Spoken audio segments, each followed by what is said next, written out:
short ito. Diyan ko binuhos ang aking panahon. Siguro 5,000-6,000 pahina ito. Ito, 645. Pero hindi po madali yan. Lahat ng ebidensya hahanapin ko. Isa-isa. Dahil nga, ang husgado hindi magbabasa ng ganito kakapal. Ang prosecutor hindi rin magbabasa ng ganito kakapal. Sino ba? Kahit ito, mga kababayan, summary na po ito. Mahirapan ka pang magbasa sa 645 pages. Kaya nga po, ang ginawa ko, yung 645 pages, ginawa ko pang 3 pages na lang. Ito yon, drawing. Basahin mo lang kung anong ibig sabihin nito. May 2 pages ito sa likod. 3 pahina lang. Alam mo na yung buong kaso ni Richard Santillan. Doon ko binuhos ang aking panahon. Hindi ako makisawsaw sa mga gulong wala akong alam. First and foremost. Hindi ako makisawsaw sa mga gulong wala akong alam. At hindi ko alam kung anong motibo niya. Kaya nga po, nag-antay po ako. So, that's the first one. Itong pangalawa, ito yung sinasabi ko mga disiplina ko sa sarili ko. Ito yung mga internal rules ko sa sarili ko. Sinusunod ko to para disiplina yung sarili ko. Pero hindi ko po pwedeng ipwersa po sa inyo. Kung maniwala kayo, okay lang po. Kung hindi naman, wala pa akong magawa. Pero, Mr. Baliko, hindi mo pwede akong balikuin para sundin ang gusto mo. Huwag mo akong balikuin at takot-takutin na sumunod sa gusto mo. Dahil hindi mo alam kung anong legal consequences ng ginawa mo. Makinig ka hanggang matapos to. Pangatlo, mga kababayan, yung kaso ni Leni Robredo at ni Bongbong Marcos, ni BBM. Protesta ni BBM at ni Leni Robredo. Sinabi ko na po, ang mga taong tumutulong sa naghihirap na taong bayan sa panahong ito, hindi ko titirahin. Ang problema nga po, karamihan po sa mga sumusuporta kay BBM, hindi naman karamihan, ewan ko lang, maiingay lang siguro ito, tinitira ko. Hindi niyo ba po natandaan? Sino po bang humarap sa Senado para ibulgar ang pandaraya ng kampo ni Leni Robredo noong 2016? Sino po bang nagbuwis ng buhay? Sino po bang nagbayad ng buhay? Si Richard Santillan. Sino si Richard Santillan? Kinakapatid ko. Siya nga siya. Siya ang tinira ng Smartmatic at Comelec. Para takutin ako. Nagbayad kami ng napakamahal na preso sa pagdepensa namin sa boto ninyo, sa boto natin lahat, at sa totoong nanalo ng halalang iyon. Tapos titirahin ninyo ako. Buti na lang sana kung sa billboard na pinalabas ni FLM, ako lang mag-isa. Dalawa kami. Bakit hindi nyo tinitira si Manang Aimee? Ako lang. Again, mga kababayan, balik tayo sa intensyon. Bakit ako lang ang tinitira, hindi si Manang Aimee? Kaming dalawa ang nasa billboard. Balik tayo sa intensyon. Dahil, pepwersahin ako na sumunod sa gusto nila. O gusto nito ni Baliko.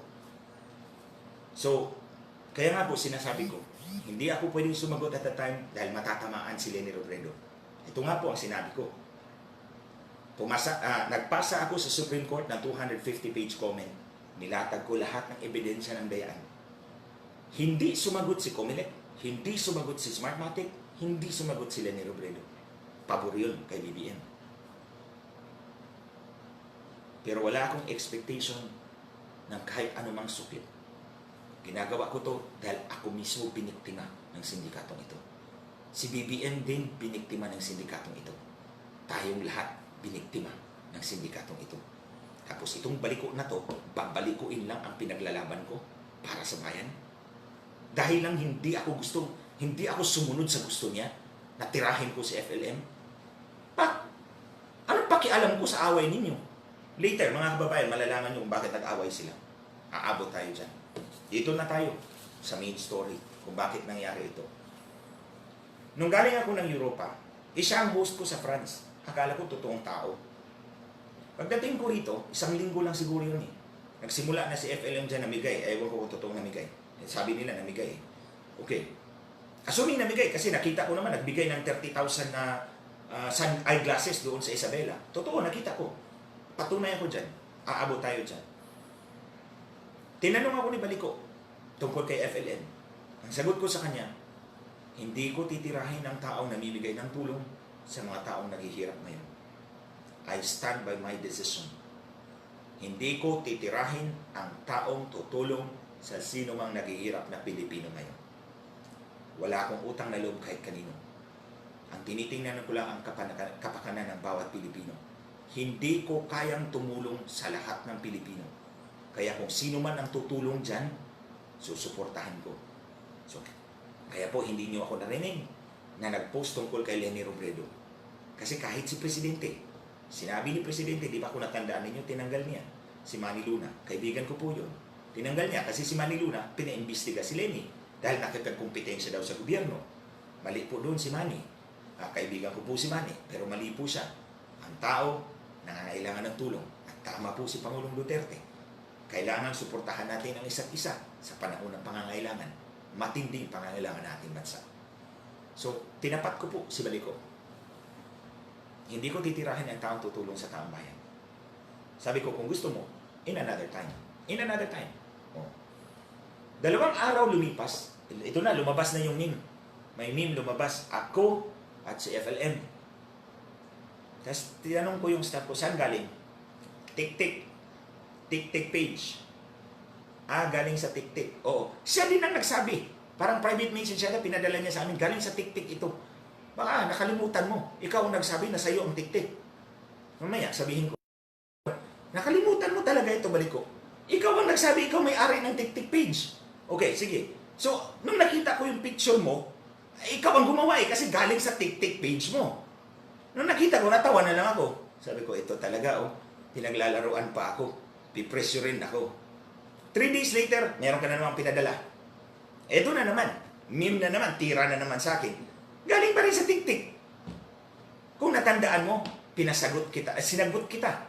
You will always remain a friend. Yun ang sagot ko sa'yo. You will always remain a friend. I don't know kung ginamit mo yung kokote mo, Baliko. Ang ibig kong sabihin, alam ko na tinitira mo ako. Pero at this time, kaibigan pa rin kita. Yun ang ibig sabihin ng mensahe ko sa'yo. Tinitira mo na ako ng pailalim.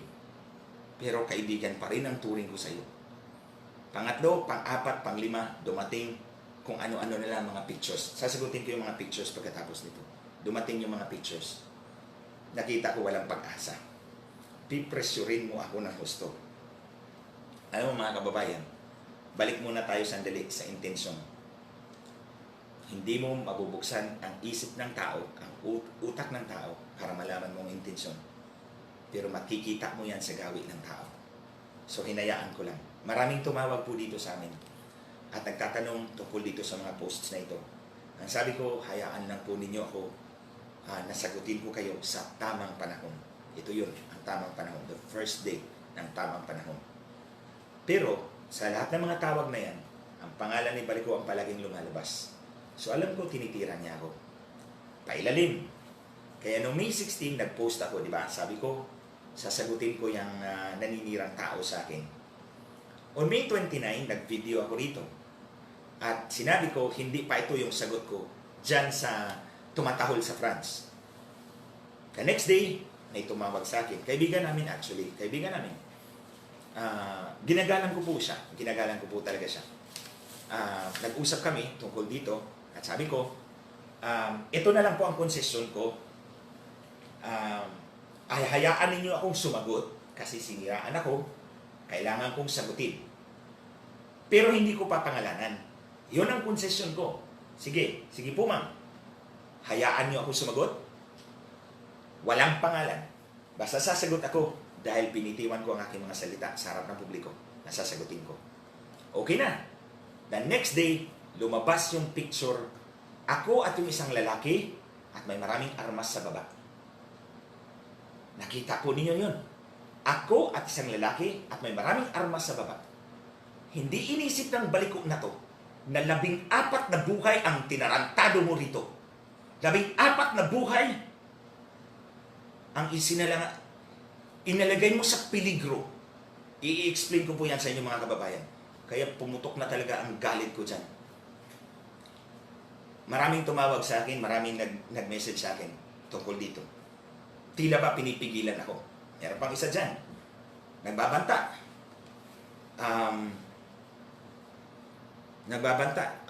Na meron siyang alas. Ilabas mo yung alas mo. Ang ina. Ilabas mo yan. Sige, tingnan natin. Basta ito ang masasabi ko sa inyo mga kababayan. No one can stop me. No one can blackmail me. Walang makakapag-blackmail sa akin. And I will never bow down to pressure. Hindi nyo ako mapipilit sa gusto ninyo. Panininigan ko yan. At ilabas mo yung alas mo. Kasi ilalabas ko rin yung alas ko. At sigurado ako, tanggal ka dyan sa France. Labas ka dyan. Tandaan nyo mga kababayan, sinubukan na to ni Brillantes sa akin dati. Kinasuhan niya ako ng election offense. Pumick up siya dyan ng testigong kriminal. Kinasuhan niya ako sa Comelec. Si Comelec pa ang investigating prosecutor. Tingnan mo, commissioner ng Comelec, chairman ng Comelec, kinasuhan ako, ang nag-imbestiga, ang Comelec Law Department pa. Pinaalam sa akin ng TV5. I remember it was TV5. Pinalabas ko kagad sa social media ang picture ng kanilang testigo. Testigong ito ang affidavit ng scam ng 100,000. Ito, binili ang 3 tuta, 50,000, ang cheque tumalbog, ninakaw, nawala ang tuta. Ito, minulstiya yung bata. At ito ang worst. Dati may pulis po akong gwardya. Sinuli ko na po sa PNP. Itong testigo ni Brillantes, inudyukan pa yung pulis ko na mang-hold up daw ng gasoline station doon sa Tacloban nung nag-brown out pa ng Yolanda. Imagine, anong klaseng testigo ni Brillantes yan? Nung nakita yun ng mga media, the next day, wala na pong news. Hindi na po pinick up ng media yung news. Kasi alam nila na yung tira yun ng Comelec at Smartmatic sa akin. Si Smartmatic pa ang namigay ng press release doon sa labas ng Comelec. Pero the next day, wala na pong balita. Kasi nakita ng media, ito pala ang klase ng testigo ni Brillantes, criminal pala.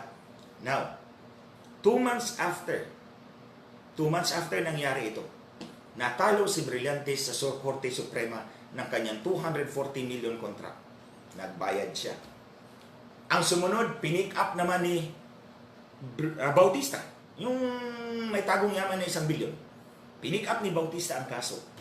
Ilang buwan lang, natanggal sa pwesto. Sino pang may atraso sa akin? Si Albayalde. Ayun, natanggal din sa pwesto. Si Carranza. Ito ang birthday wish ni Carranza. Ayaw niyang umalis sa Region 4A. Siguro maraming pera talaga dyan. Ayaw niyang umalis. Hanggang doon na lang daw siya mag-retire. Nangyari yung kay Richard. Pagkatanggal na Albayalde, natanggal din si Carranza. Goodbye. Wala na siyang happiness. So, ang sa akin, huwag niyo akong takot-takutin, Baliko. Huwag mo akong takot-takutin. Ilabas mo kung anong ilalabas mo. Sasagutin kita. I will deal with you properly at the right time. Now ngayon mga kababayan, here we are today. Andito tayo. Ang nakikita kong intensyon, gusto ni Baliko, nakampihan ko siya laban kay FLM. Yun lang naman talaga, malinaw eh.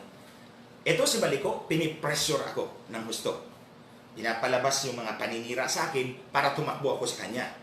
Ngayong nakulong si Francis, pinapalabas naman niya si Francis nagagalit sa akin para idepensa ko si Francis. Nakita ninyo, pinaglalaruan ako nitong taong ito. Akala siguro niya bobo ako at mangmang.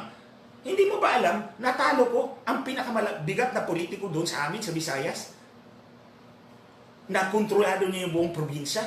Sa kanya yung lahat ng mayor, sa kanya lahat ng vice mayors. Natalo ko yun. Tapos ito ang gagawin mo sa akin, paglalaruan mo ako. Anong tingin mo sa akin? Hindi naman siguro ako drug addict. So ito tayo mga kababayan. Si Baliko, pinipressure ako. Pinipilit ako. Pero si FLM, ni minsan, hindi humingi ng tulong. Totoo, hindi ko itatanggi sa inyo yan. Tumulong si FLM sa akin at kay Manang Aimee. Kaming dalawa. Sabi niya, itong mga malalaking billboards po yun. Ganito, buo. Region 1, Region 2, Region 3. Kayong dalawa ni Manang Aimee. Siyempre ako, sakay lang ako libre. Di siyempre, okay ako. Alangan naman, beggars are no choosers. So ayun, ginawa. Si Manang Aimee, tsaka ako. At nagpasalamat ako sa kanya. Tinulungan niya ako. Pero, Kinolekta ba niya? Siningil ba niya ang tulong niya? Hanggang ngayon, nandun siya sa loob ng NBI Detention Center. Hindi siya humingi ng tulong sa akin. Ikumpara mo kay Baliko. Ano ginawa ni Baliko? Siniraan ako ng siniraan para tumakbo ako sa kanya at magmamakaawa. Sa tingin mo, magmamakaawa ako sa iyo? Hindi ako luluhod sa iyo, Baliko. Luluhod lang ako sa aking Diyos. I make that clear to you. Ni minsan, hindi mo ba naisip? Hindi kita tinawagan. Matapos yung pangatlong meme na pinakita mo sa akin, galing sa TikTok na page mo, hindi na kita tinawagan at hindi na kita kinausap to let you know na alam ko, hindi ako tanga, Baliko. Hindi ako tanga. So ngayon, mga kababayan, nakikita ko yung intensyon sa dalawang magkabilang panig. Wala akong pinapanigan sa kanila. Pinapaalam ko lang sa inyo ang ginagawa ni Baliko dahil hindi maganda. Sobra na yung mga armas na pinakita mo. 14 na buhay ang inilagay mo sa peligro sa alanganin. I'll explain it sa inyo, mga kababayan. So, dati kasi, nung ako'y congressman, alam mo naman sa baba, mga leaders ko nag-aaway din. Nag-aaway, faction-faction yan. Nung ako'y congressman, pinapakinggan ko yung isang panig, pinapakinggan ko yung kabila, pero pinapalusot ko lang sa kabilang tenga. Hindi ko inaksyonan. Hindi ko inaaksyonan yan. Inaantay ko lang na lalabas ang tunay na color, lalabas ang tunay na dahilan o intensyon ng magkabilang panig. Exactly kung anong ginawa ko na yun ang ginagawa ko dati nung ako'y congressman. Pag nag-aaway yung mga leaders ko, pinapakinggan ko pero pinapalusot ko lang sa kabilang tenga. Hinahayaan ko that the problem will solve itself. Lalabas at lalabas yan ang tunay na kulay at ang tunay na intensyon ng tao. At ito nga, lumabas ang tunay na kulay na Baliko. So, balik tayo sa sinabi ko kanina, inantay ko. Nagtiis ako ng 2 buwan sa mga paninira, mga atake ni Baliko. Tiniis ko yun. Para lang malaman ko ang intensyon. Now, ito ngayon mga kababayan, pinapakita nila na magkaibigan kami ni Francis, na may connection kami. Pero si Baliko, hindi po niya sinabi sa inyo na magkasama rin po sila noong 2016. Nung kampanya ni BBM, magkasama yan sila. Nag-away nga yan kasi blinak yata ni FLM si Baliko doon sa kanilang chat group. Yun ang pagkakaalam ko. Blinak siya, nag-away na sila ng gusto. Ngayon, ang pinaglalaban ko para sa buong bansa, idadamay mo ako dahil na-block ka sa Facebook. Grabe ka naman. Ewan ko kung saan galing lupalop ang isip mo. Imagine, nag-away lang sila siguro. I don't know kung ano pang rason, ha? Hindi ko alam kung ano pang rason. Basta one of the things I know, blinak yan siya sa Facebook, nagalit siya, ayun. Ayan, nagwawala. At sa pagwawala niya, dinamay ako. Dinamay pa si Yusek Densing. Dinamay pa yung, may isa pang senador. At yung isa pang malapit kay Presidente. No? Malapit na tao na yung kay Presidente, pamilya na yun ni Presidente. Itong isa, pinagkakatiwalaan ni Presidente. Itong isa, kay Presidente rin, tinira pa. Akala mo siguro kung sino ka. Ano ka ba dyan sa France? Pinapalabas mo yung mga conversation, hindi mo ba alam these are protected? Private conversations yan, pinapalabas mo. Ewan ko kung saan mo pinick up yun. O ganino galing yun. Nakita ko yung mga paratang mo doon. Wala kang ebidensya. Pinick up mo lang sa iba. At pinalabas mo. That's hearsay evidence. O ito, balik tayo doon sa TikTok. Sinong TikTok? Sino may-ari ng TikTok? Ikaw. Natandaan mo, February 28. I don't know kung nasa matinong pag-iisip ka at the time. February 28, dumating ako dyan sa France February 27. Sinundo ko ako sa airport. Gabi na, nag-dinner tayo. That time, di pa kita masyadong kilala. Ngayon kilala na kita Baliko.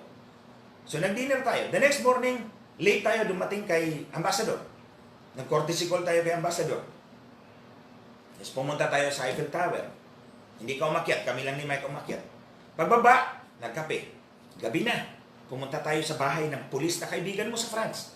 Along the street, sinabi mo, may pambanat ka. Yung TikTok, may mga accounts kang pambanat. O tingnan mo yung termino, pambanat na accounts. TikTok ang minensyon mo. Ito lumalabas sa TikTok galing eh. So mayroon tayong presumption sa ating rules of court na kung ikaw ay gumagamit ng mga taking dokumento, ikaw ang gumawa nun. So by analogy, Kung ang mga paninirang memes na ito ay galing sa'yo, then ang presumption is ikaw ang author. Galing sa yung page eh. Kung matino ka, hindi mo ilalabas. O ipapakita mo muna sa akin bago mo ilabas. Pero lumabas yun doon. Pinapakita mo, pinapalabas mo, galing sa iba. Hindi mo natandaan. Nakalimutan mo. Inamin mo na ikaw may-ari ng TikTok page. Kaya nung nakita ko yung unang meme na pinadala mo, alam ko na ikaw yun. Na pangalawa, TikTok pa rin, alam ko, ikaw pa rin yun. So ano gagawin ko? Sitting pretty. Hayaan kitang sisirain mo ako. O mag-expect ka na luluhod ako sa'yo, magmamakakawa ako sa'yo, dream on. Matulog ka na lang, may muta ka pa. Hindi mangyayari yun. Mr. Balico, hindi mangyayari yun. Now dito tayo mga kababayan, sa ginawa nito, itong taong ito. Balik muna pala tayo doon sa rules. Nakita ko yung post mo. Tinira mo yung kapatid ni FLM. Hindi mo ako madadala sa labang ganyan. Ang kapatid, ang pamilya ay hindi kasama sa kahit anong laban kung hindi sumasawsaw sa laban. Walang ginawa ang kapatid ni FLM. Pero anong ginawa mo? Pinost mo. Anong kasalanan ng kapatid niya? Kayo mga kababayan, kung gagawin yan sa inyo ni Balico, ano kayang gagawin ninyo? Kung kayo ang nasa kalagayan ni FLM. O sabihin na lang natin kalagayan ko. At pinaglalabas niyo yung picture ng mami ko, daddy ko, yung kapatid ko. O kung mangyari yan sa inyo. Ano kaya nasa isip niyo? Pangalawa, ang babae ay dapat igalang.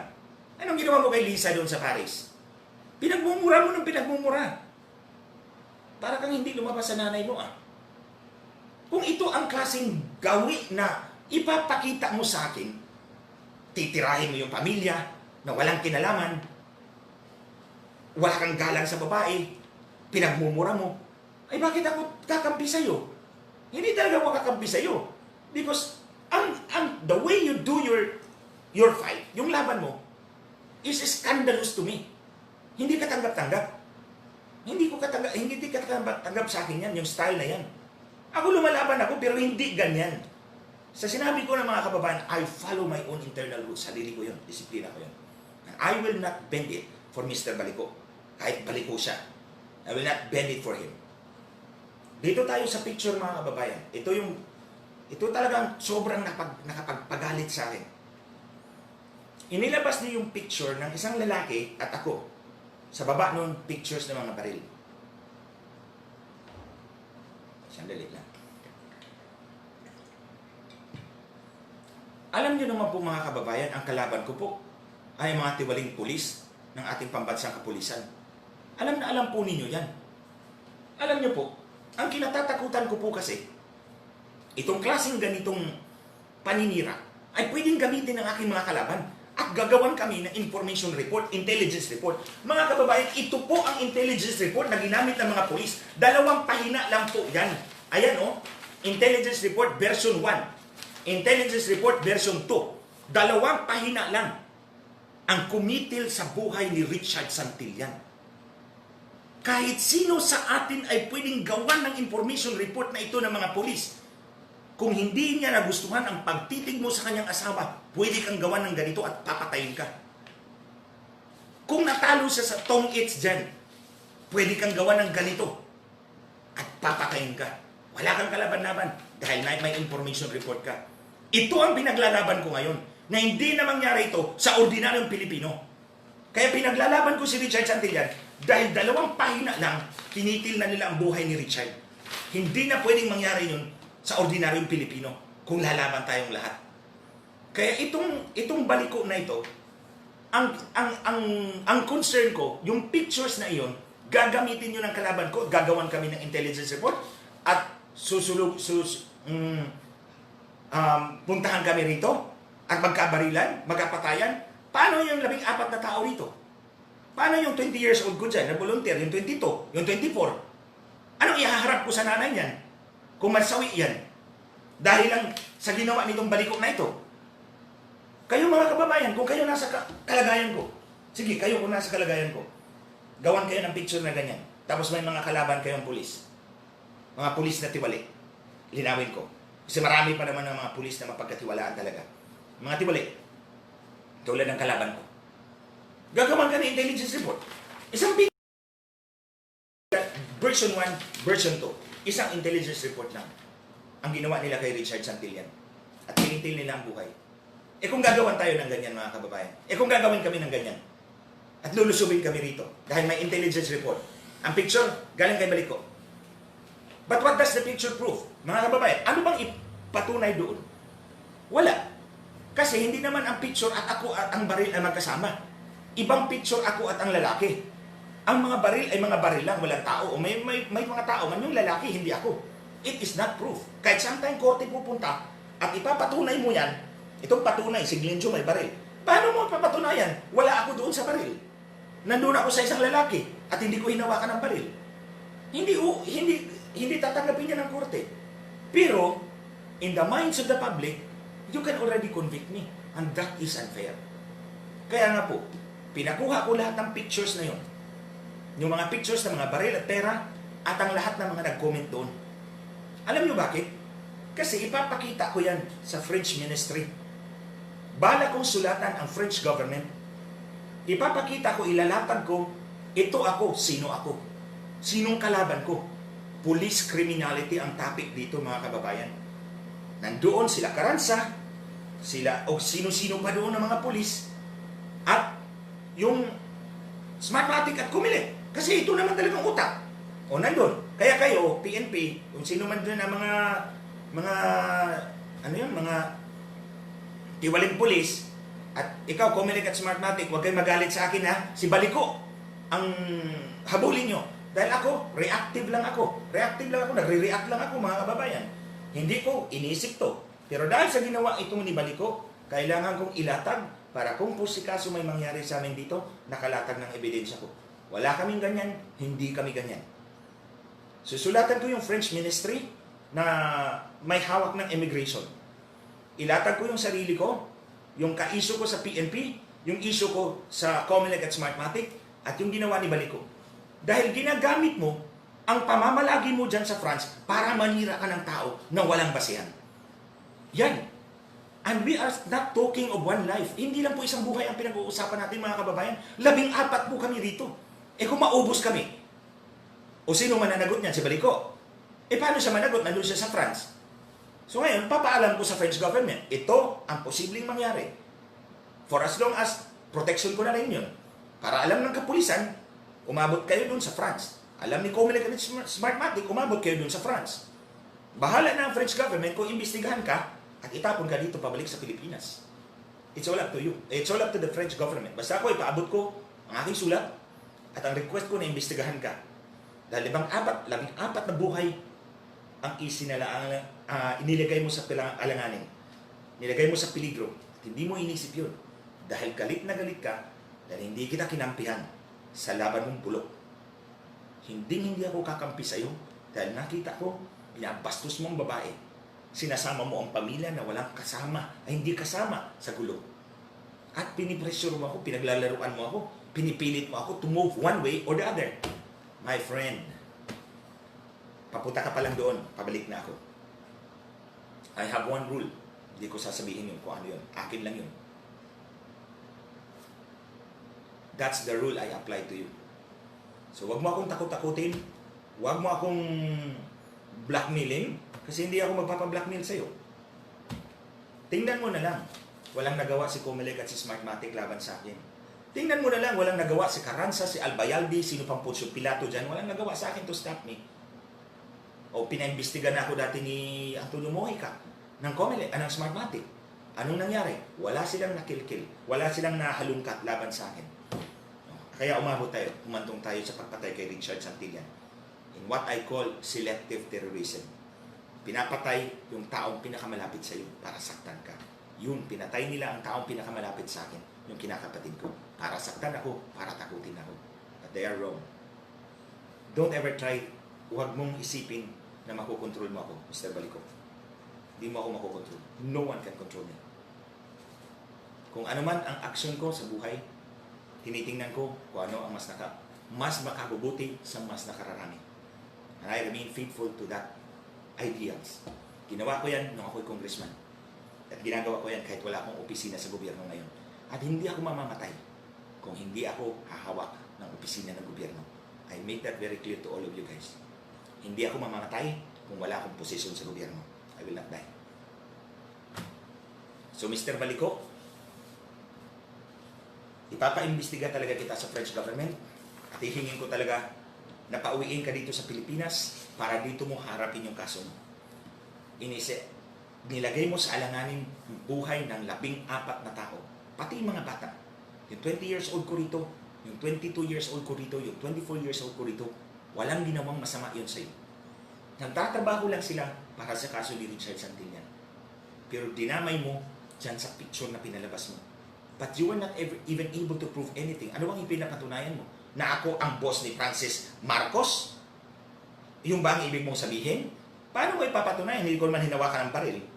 At ang baril ay separate pictures. Now, tingnan mo, kinuha ko lahat ng comments ng mga tao dahil yung comments na yun ang mag-interpret ng pictures. Hindi ka kasi abogado. So, hindi mo alam kung paano patunayan ang isang bagay. Ako, papatunayan ko na itong ginawa mo malisyoso. Malisyoso dahil tingnan mo ang epekto ng mga comments ng mga tao. So kung gumamit ka ng trolls doon at nag-comment, bahala ka na. Kasi nag-comment ka doon ng negatibo, ay makikita yon. O hindi naman alam ng French government kung troll yun o hindi. Pero ang nakikita nila, negatibo. Dahil negatibo, malisyoso ang post mo. So, tandaan mo. Tandaan mo itong sinabi ko sa iyo. Hindi lahat ng tao susunod sa gusto mo. Huwag mong ambisyonin na kontrolin. Huwag mong isipin na ikaw ang nagpakulong kay FLM. Hindi ikaw. Ang nagpakulong sa kanya, complainants. Ang complainants na nagreklamo sa kanya, hindi ikaw. Ikaw, trumpa ka lang dyan. Trumpa na maingay. At dahil, akala mo ikaw ang nagpakulong, kaya mo na si Yusek Dinsing, kaya mo na si Senator Bongo, kaya mo na si kung sino-sino pang mga kaming lahat, ewan ko kung saan ka pupulutin. Pero ako hindi kita tatantanan. For as long as you will not back off, hindi kita tatantanan. So I hope I made that very clear to you. Mga kababayan, sinagot, hindi ko pa pala nasagot lahat. Balik muna. No, hindi pa ako mag-give up. Sagutin ko muna yung picture, yung mga pictures na lang. O ito, may pinalabas ang picture ng nag-distribute ng eyeglass. O totoo yun. Nandoon ako. Namigay si FLM ng 30,000 glasses. Eyeglasses. Hindi ko naman po pwede sabihin mga kababayan na hindi niya binigay kasi nakita ko naman binigay. I will not be honest sa inyo. Kung hindi ako honest sa maliit na bagay, I cannot be honest to you sa mas malaking bagay. Whether you like it or not, sasabihin ko yan. Namigay siya ng 30,000 glasses doon sa Isabela. Nandoon ako. Nandoon si Dr. Grace Karasakal. Sila ang mga optometrist na nasa harap. 20 sila lahat. Na sinusukat yung mata at binibigyan ng eyeglasses. Nandoon si Mayor Jesus Ladaran. Yung pangalawang picture na pinakita ninyo, nananghali. Inimbita rin ako ni Mayor Jesus Ladaran. Sino ba ako para tanggihan yung imbitasyon ng mabuting imbitasyon ng Mayor? Kung nandoon si FLM at nandun ako dahil inimbita ko ni Mayor Ladaran. Nangangampan niya ako. Ano gagawin ko? Sasabihin ko, shut up, I will not go. Di buti pa, hindi na ako tatakbo kung ganun. Di ba? Hindi mo naman siguro i-insultuhin yung Mayor kung mabuti naman yung invitation. Actually, may picture pa yan sa gabi. Kasi pagkatapos naming nag-lunch, sinabihan na naman kami, ako ni Mayor Ladaran, huwag ka munang umuwi. Mamayang gabi, magpapa-dinner ulit ako. Tatawagin ko yung konseho. O pag dinner, nandun ang konseho. Pinagsalita ulit ako ni Mayor Ladaran. O sa anong problema doon? Yung billboards. Dalawa kami sa billboards. Si Manang Aimee tsaka ako, bakit ako lang ang tinitira? Dahil ang intensyon, ako ang titirahin para sumunod ako sa gusto ni Baliko. Plain and simple. Ako ang tinitira para sumunod ako sa gusto nila. But I know better. Tandaan niyo po mga kababayan, lalo na po nagmamahal sa pamilya ni BBM. Buhay ang binayad namin sa laban na to. Hindi lamang para sa kanya, para sa sarili ko at sa bayan. Ako biktima. Si BBM biktima. Tayong lahat biktima. Nagbuwis kami ng buhay. Si Richard para sa laban na to. So sana, pag-isipan ninyo yan bago ninyo ako tirahin. At kung titirahin man ninyo ako, be fair, dalawa kami sa billboard. Pangatlo, pang-apat na picture, yung nasa Galera, Sabungan. Kaibigan ko ang promoter na yon. Actually, ang asawa niya ay kapitan sa Mandaluyong. So sinabi niya, isama kita dito sa promotional namin sa derby para at least makilala ka. So sabi ko po, opo. Oh, wala naman siyang hiningi sa akin. Ako, wala rin akong binayaran. So, anong masama doon? Nangangampanya tayo, nandun yung tao. Nilagay lang ang pangalan ko, wrong spelling pa nga. So anong malaking issue dyan? Oh, bakit ba ang derby ay illegal? O kung illegal, di dinakap na sana sila. Hindi illegal. Legal ang derby. So anong problema dyan? Titirahin lang ako sa mga taong gustong sumira dahil hindi ako sumunod sa gusto nila. I tell you, you cannot pressure me. No one can pressure me sa gusto nila. Basta ang akin, my guiding light, my guiding principle, kung ano ang mas nakabubuti sa mas nakararami, nandun ako. Tandaan po ninyo mga kababayan, ang patunay ko po, siguro pag-iisipan ninyo, sinabi ko po kanina, si Baliko, pinipilit ako. Tinitira niya ako. Si FLM, hindi niya ako siningil sa tulong niya sa akin. That's one thing. Malinaw yan. Hindi ako siningil ni FLM sa kanyang tulong. Kung siningil pa niya ako, nagdakdak na sana ako sa kanyang harapan, pabor sa kanya. Tandaan niyo yan. Hindi niyo ako narinig halos 2 buwan.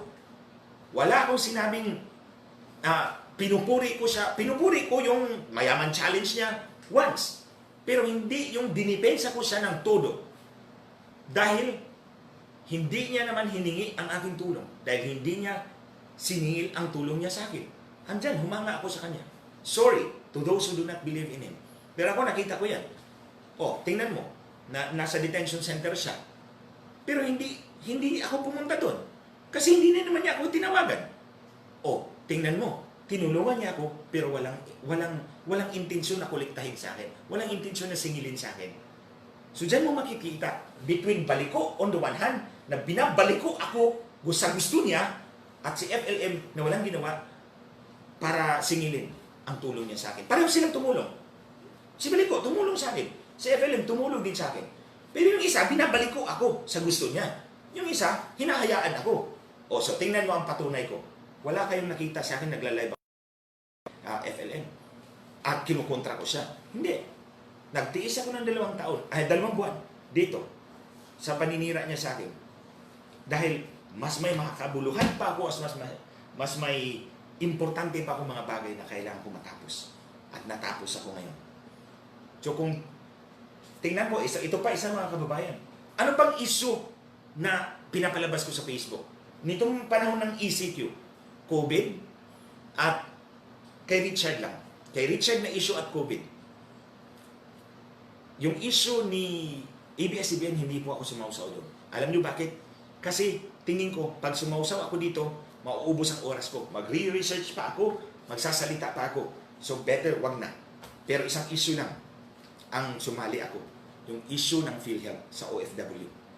Lumabas ako, sumulat ako, nag-post ako, tapos nag-live ako the next day, nag-research ako. Pero dahil issue yun ng OFW, malapit na malapit sa puso ko yung issue ng OFW. Yun lang ang pinagtanggol ko talaga. Sa panahon ng 2 months na yan. Dahil pinokus ko yung panahon ko sa kaso ni Richard at ayaw kong tirahin yung mga taong tumutulong sa nangangailangan taong bayan at this time. Ngayon, tapos na yung ECQ, JCQ na, balik na yung mga tao natin sa trabaho nila, may kita na sila, hindi na nila kailangan mamigay hindi na nila kailangan na bigyan pa sila ng tulong. Kaya ikaw, Karansa, kung mamigay ka ng bigas, titirahin pa rin kita. Kasi wala na, hindi na ECQ. Pag bumalik sa ECQ, mamigay kami ng bigas, hindi kita titirahin. So, that's the simple rule I follow sa aking sarili.